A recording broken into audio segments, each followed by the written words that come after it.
For more than a decade, there's been an interest in developing a bike path that goes partially around Lake Antoine in Iron Mountain.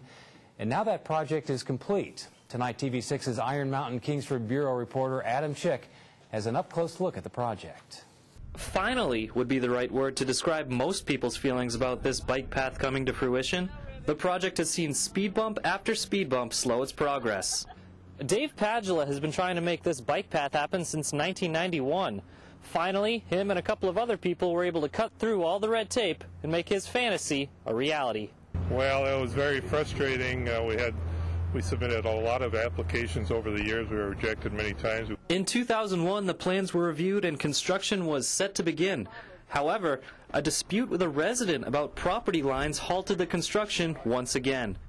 Interest in the project was lost for a while, but the project reignited once again, and construction on the $300,000 project began in the spring. Slowly, we're becoming more and more bike-friendly in Iron Mountain.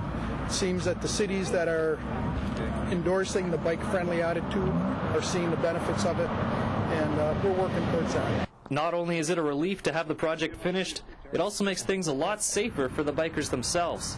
The path is far enough off the road so they don't have to worry as much about traffic.